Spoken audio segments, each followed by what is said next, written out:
Assembly సమావేశాలపై శ్వేతపత్రం విడుదల చేశారు. మరిన్ని డీటెయిల్స్ శ్రీనివాస్ అందిస్తారు. శ్రీనివాస్ చెప్పండి. క్రితమే అసెంబ్లీలో జరిగిన చర్చ మనం చూసినాం.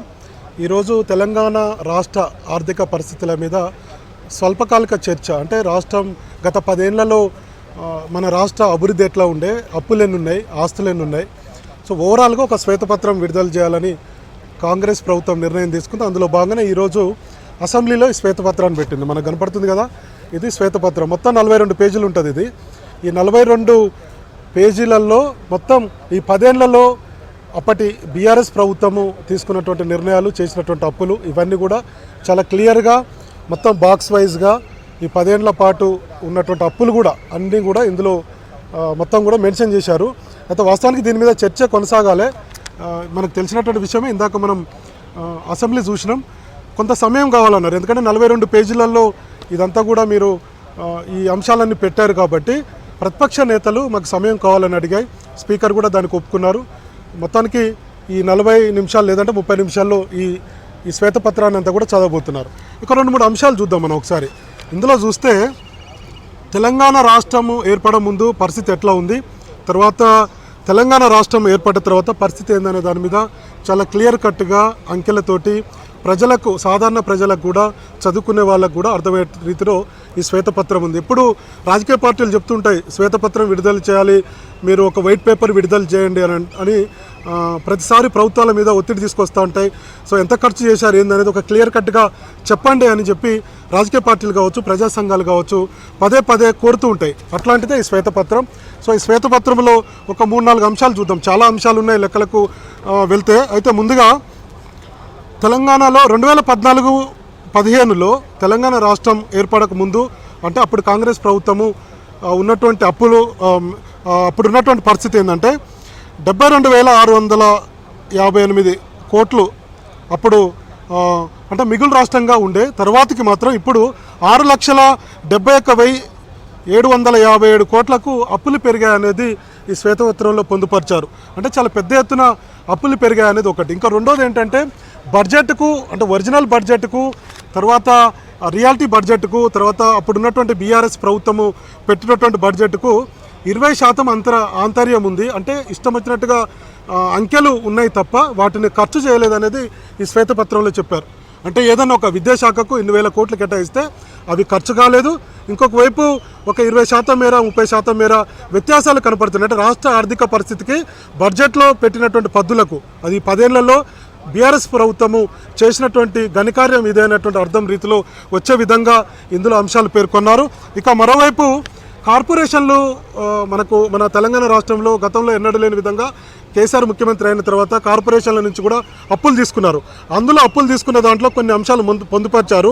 సాధారణ వడ్డీ మనకు బహిరంగ లేదంటే బహిరంగ మార్కెట్లో, అంటే ఏదైనా బ్యాంకులు వడ్డీ ఇచ్చేటువంటి వడ్డీ ఎంత తెలుసా? 7.63% వడ్డీ ఉంటే రాష్ట్ర ప్రభుత్వం మాత్రం కార్పొరేషన్ల కోసం 10.49 అంటే 10.5% మేర వడ్డీ తీసుకొచ్చాయి.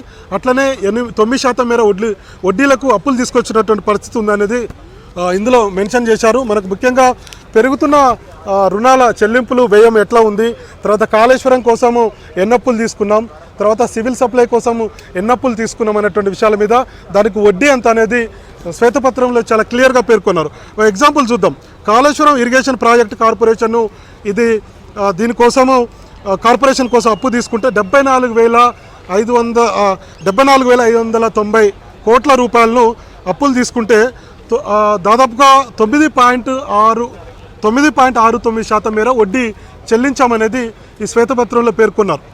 ఇక అట్లనే తెలంగాణ డ్రింకింగ్ వాటర్ సప్లై కార్పొరేషన్కు, అంటే మిషన్ భగీరథ కోసం 20,200 కోట్ల అప్పులు తీసుకుంటే దాదాపుగా 9.48% మేర వడ్డీకి ఇంత తీసుకున్నాం. బహిరంగ ప్రదేశాలేమో 7%, 7.5%కి మనకు మనీ, అంటే డబ్బులు దొరుకుతున్నప్పుడు, అప్పు దొరుకుతున్నప్పుడు, కానీ కార్పొరేషన్లకు మాత్రం ఎక్కువగా వడ్డీకి తీసుకొచ్చారు. ఇందులో మతలబ్ ఏందనే రీతిలో ఈ శ్వేతపత్రం ఉంది. ఇది మనం చెప్పడం లేదు, కాంగ్రెస్ ప్రభుత్వము చెప్పినటువంటి శ్వేతపత్రంలో ఉంది.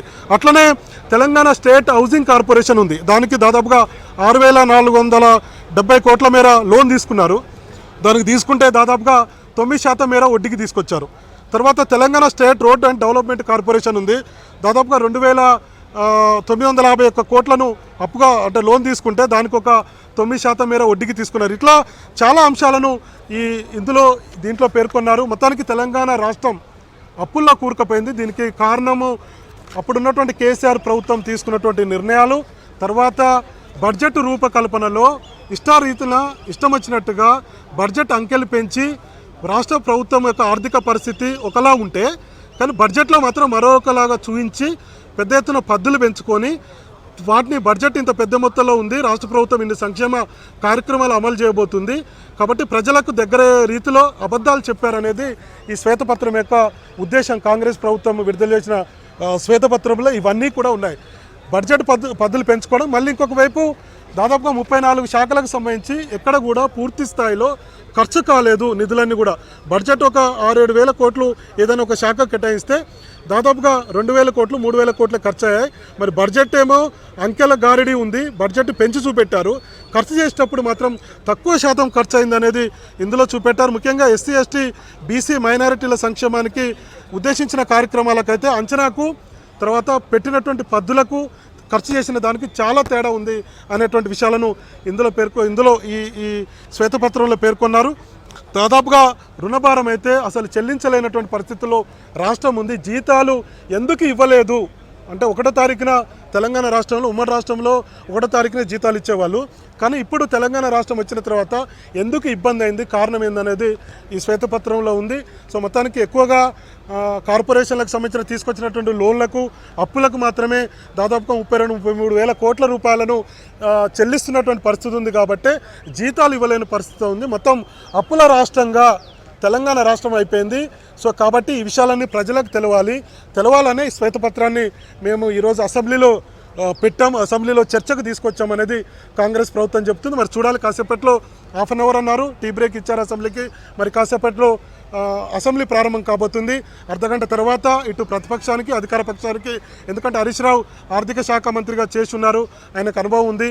ఇంకొక వైపు కాంగ్రెస్ పార్టీ కూడా ఈ శ్వేతపత్రం విడుదల చేయడానికి అధికారులు కూడా మొత్తం సహకరించి మొత్తం అప్పుడున్నటువంటి ఖర్చులు వ్యయాలు ఏంటి, తర్వాత ఎన్ని అప్పులు తీసుకొచ్చారు, ఎన్ని కార్పొరేషన్లకు 8,000 కోట్లు తెచ్చారు, వడ్డీ ఎంత, బహిరంగ ప్రదేశాల్లో వడ్డీకి ఎంత లోన్ దొరుకుతుంది, కానీ ప్రభుత్వం తీసుకొచ్చినటువంటి కార్పొరేషన్లకు వడ్డీ ఎంత పెట్టారు, అసలు జీతాలు ప్రభుత్వ ఉద్యోగులకు జీతాలు ఎందుకు ఇవ్వలేకపోతున్నాం, సో అనుకున్నటువంటి బడ్జెట్ ప్రవేశపెట్టినప్పుడు నిజంగానే ఎస్సీ ఎస్టీ బీసీల సంక్షేమానికి ఎందుకు అంత నిధులు ఖర్చు కాలేదు, ఇవన్నీ కూడా ఇప్పుడు అసెంబ్లీలో చర్చకు వస్తాయి. కొంత ఇటు బీఆర్ఎస్ కాంగ్రెస్ పార్టీ మధ్య కూడా గొడవయ్యేటువంటి అవకాశం ఉంది. ఎందుకంటే శ్వేతపత్రంలో చాలా క్లియర్ కట్గా చాలా అంశాలను ప్రస్తావించింది కాంగ్రెస్ ప్రభుత్వం. మరి ఈ విషయాల మీద బీఆర్ఎస్ ఏమంటుంది, ఎందుకంటే గత 10 ఏళ్ల పాటు అధికారంలో ఉంది కాబట్టి ఈ బడ్జెట్ ఇందులో పొందుపరిచినటువంటి అంకెల మీద మరి ఏం చెప్తారో చూడాలి. సో రెండు అటు బీఆర్ఎస్ వర్సెస్ కాంగ్రెస్ అన్నట్టుగా అసెంబ్లీలో చర్చ జరిగేటువంటి అవకాశం ఉంది.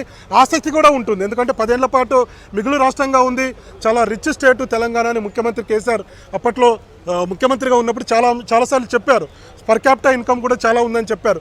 కాబట్టి ఈ శ్వేతపత్రాన్ని కాంగ్రెస్ ప్రభుత్వం ఎందుకు తీసుకొచ్చింది, ప్రజల్లోకి ఏం చేరాలనుకుంటుంది, అప్పుడు తీసుకొచ్చినటువంటి అప్పులు ఏంటి, ఎట్లా ఖర్చు చేశారు, ఎందుకు ప్రభుత్వ ఉద్యోగులకు జీతాలు ఎందుకు ఇవ్వలేని పరిస్థితి ఉంది, ఇవన్నీ అంశాలను కూడా ఈ శ్వేతపత్రం ద్వారా ఈరోజు అసెంబ్లీలో చర్చ పెట్టేటువంటి అవకాశం ఉంది. ప్రజలు కూడా ఆసక్తిగా చూస్తున్నారు ఎట్లా చర్చ జరగబోతుంది, ఎందుకంటే కొంత అవగాహన ఉన్న వాళ్ళందరూ కూడా ఇప్పుడు శ్వేతపత్రం విడుదల చేయబోతున్నారు.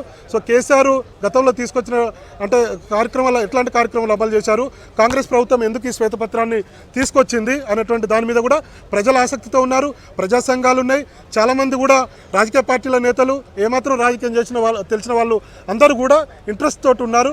సో ఇప్పుడు జరిగేటువంటి చర్చ మరి కాసేపట్లో అసెంబ్లీ స్టార్ట్ కాబోతుంది. ఈ చర్చను కూడా అందరూ చూసేందుకు ఇంట్రెస్ట్ తోటి ఉన్నారు. మరి ఈ చర్చ ఎట్లా సాగబోతుంది, అటు బీఆర్ఎస్ ఇటు కాంగ్రెస్ సభ్యుల మధ్య ఎట్లాంటి కౌంటర్ ఉండబోతుంది, ఎట్లాంటి అటాకింగ్ ఉండబోతుంది, ఎట్లాంటి మాటల యుద్ధం కొనసాగబోతుంది అనేది మరి కాసేపట్లో అసెంబ్లీ స్టార్ట్ అవుతుంది కాబట్టి అది కూడా మనం చూద్దాం. ఇది శ్వేతపత్రానికి సంబంధించినటువంటి తాజా అప్డేట్స్.